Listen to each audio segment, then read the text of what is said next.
Varicose veins తో బాధపడుతున్నారా? భారతదేశంలోనే బెస్ట్ ట్రీట్మెంట్ అందించే ఏకైక హాస్పిటల్ ఏవిస్.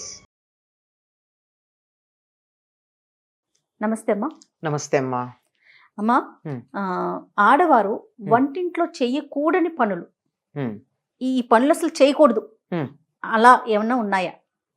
ఆడవాళ్లే కదమ్మా, ఎవరు కూడా చేయకూడని పనులు అంటే కొన్ని ఎందుకు ఆడవాళ్ళు అన్నానంటే వంటిల్లుకి మనమే కాబట్టి మన పోనీ చేతుల్లోనే వంటింట్లో ఉంటుంది కాదు, వంట చేసేది మనమే అయినా అందులో ప్రవేశించే వాళ్ళు చాలా మంది అందరూ ఉన్నారు ఉంటారు కదా. అంచేత వంటింట్లో ఎట్టి పరిస్థితుల్లో చేయకూడని పనులు ఏమిటి అంటే అమ్మా, తల దువ్వుకోవడం, గోళ్లు తీయడం, ఇట్లాంటి పనులు చేయకూడదు. అసలు ఎవరు చేయకూడదు. అమ్మా. ఆ తల దువ్వుకున్నారంటే వెంట్రుకలు పడతాయి కదా, అవి ఆహార పదార్థాల్లో పడతాయి. అవి ఒక పట్టాన అరగవు, ఆరోగ్యానికి చాలా చెడు, విషంగా టాక్సిన్స్ గా మారిపోతాయి. టాక్సిన్స్ గా మారడానికన్నా ముందు ఏం జరుగుతాయంటే ఒక పట్టాన అరగవు గనక పెద్ద పెద్ద చాలా అందమైన బలమైన ఒత్తైన వెంట్రుకలు అంటారే, అట్లాంటివి గనక ఉన్నట్టయితే వెళ్ళిపోయి లోపల చుట్టలు చుట్టుకుని రకరకాలుగా అన్నకోశానికి ఇబ్బంది కలిగిస్తాయి. అది ఎప్పటికో అన్నరసాలకి కరిగి 20 రోజులకు ఎన్నాళ్ళకో కావచ్చు, నాకు సరిగ్గా లెక్క చెప్పలేను కానీ అప్పటికి కానీ క్లారిటీ మొత్తం దారి శుభ్రపడదు. దారి శుభ్రపడ్డా కానీ టాక్సిన్స్ అయితే వస్తాయి కదా. అందువల్ల ఎట్టి పరిస్థితుల్లో ఇంట్లోనే చేయకూడదంటారు. అందులో వంటింట్లో పొరపాటును కూడా చేయకూడదు. తల దువ్వుకోవడం, గోళ్లు తీయడం, ఈ రెండూ కూడా విషం. మన శరీరం నుంచి వచ్చినవే కానీ మన శరీరంలో నుంచి వచ్చినటువంటి వాటిల్లో మనకి పనికిరానివి విష పదార్థాలుగా మారేటటువంటివి ఇవి. అంతేకాకుండా వంటింట్లో జుట్టు విరబోసుకుని ఉండడం కూడా తప్పే. ఎందుకంటే జుట్టు విరబోసుకుంటే ఇట్లా అన్నప్పుడు గభాలన 1-2 వెంట్రుకలు పడతాయి. అందుకే కదా పెద్ద పెద్ద హోటళ్లలో షెఫ్స్కి పైన క్యాప్స్ పెడతారు. ఎందుకు పెడతారు? అదొక అలంకారమా అంటే అలంకారంగా పెట్టిన ప్రయోజనం మాత్రం జుట్టు బయట పడకూడదు. ఇప్పుడు మామూలుగా మాదేం పొడుగాటి జుట్టు కాదండి, మేము దువ్వుకోలేదు అంటారు. కానీ మగవాళ్ళ జుట్టులన్నీ వాళ్ళ క్రాప్ చేయించుకుంటారు కదా, ఇట్లా అనుకుంటారు. అనుకోగానే ఈ వేలుతో అక్కడ లేచి దురద ఎందుకు వచ్చింది? ఆ వెంట్రుక యొక్క కుదురు కదిలింది. ఆ కుదురు కదిలేటప్పటికి ఇట్లా అనంగానే అక్కడ కదులుతుంది. తర్వాత ఎప్పుడో అప్పుడు అటు ఇటు తిరుగుతున్నప్పుడు కింద పడుతుంది. అది ఆహారంలోకి వస్తుంది. ఎంతగా ఉంటుందంటే ఆ జుట్టు యొక్క వెంట్రుక యొక్క కొస చాలా షార్ప్గా ఉండి లోపలికి వెళ్ళిపోతుంది. చూడండి, చీరల లోపలికి వాటిల్లోకి వెళుతుంది, రాగితే రాదు. అక్కడికి వెళ్ళడానికి ప్రవేశిస్తుందే తప్ప బయటికి రావడం కుదరదు. అట్లా ఉన్నది. అందువల్ల జుట్టు విరబోసుకోవడం, జుట్టు దువ్వుకోవడం, వెంట్రుకలు కట్ చేసుకోవడం ఇవేవి కూడా వంటింట్లో చేయకూడదని చెప్తారమ్మా. వంట చేసేవాళ్ళు కాదు, లోపల ప్రవేశించిన వాళ్ళు కూడా చేయకూడదు. ఇంకమ్మా, వంట చేసేవాళ్ళు కొన్ని జాగ్రత్తలు తీసుకోవడం మంచిది. ఏంటంటే వంట చేసేవాళ్ళు పూర్తిగా వంట దగ్గరికి వచ్చినట్టయితే తప్పనిసరిగా శుచిగా ఉండాలి. చేతులు మడ్డిగా ఉన్నాయి, దాంతో ఏదో కూర ఇలా తీసి కూర ముక్కలు తరిగినది ఇలా వేసామనుకోండి, చేతికి ఉన్నటువంటి మడ్డి అంతా దానికి, దాంతోపాటు క్రిములు కావచ్చు, చెత్త కావచ్చు, ఏదో ఉడికిన తర్వాత అదేం బతికుండకపోయినా అసహ్యమే కదా. అవును.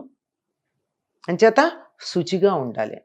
వీలైనంత వరకు పూర్వకాలం ఇంత ఉపయోగం లేకపోయినా తరచుగా చేతులు వాడేవారు, కానీ వీలైనంత వరకు చేతులు వాడకుండా కూడా వంట చేయడం ఈ కాలానికి అనుగుణంగా బాగుంది.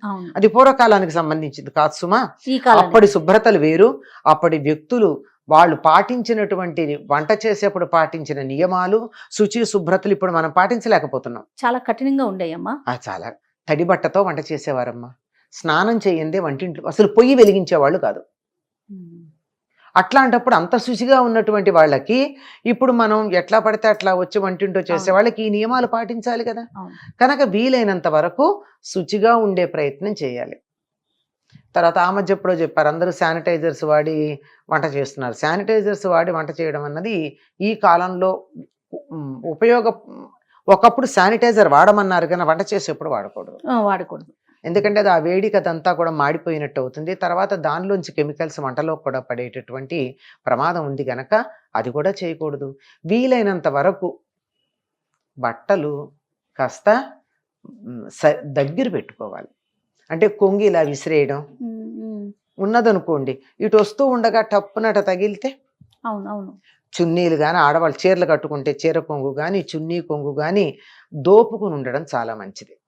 ఎందుకంటే ఒక పని చేస్తున్నాం అనడానికి కొంగు దోపడం చాలా, నడుం కట్టడం అని ఒక పదం వాడతారు. నడుం కట్ట మగవాళ్ళు భుజాన్ని వేసుకున్నటువంటి కండువాని ఇలా నడువుకు కట్టుకుంటారు, అంటే మేము పనిలో పడ్డామని అర్థం. అలాగే ఆడవాళ్ళు అయినట్టయితే కొంగు దోపుతారు. వేణింజొల్లము బట్టి సంఘటిత నీవి బంధయ్యి అని సత్యభామాదేవి యుద్ధానికి వెళ్ళేప్పుడు కూడా జుట్టు ముడేసేసిందిట. అప్పటిదాకా జడలాగా ఉంది, విరబోసుకోలా, జడలాగా ఉంది. ఆ జడని ముడేసింది. ముడేసి ఈ చక్కగా బట్టకట్టు గట్టిగా కట్టుకుని బయలుదేరింది. అంచేత అలా ఉండాలి.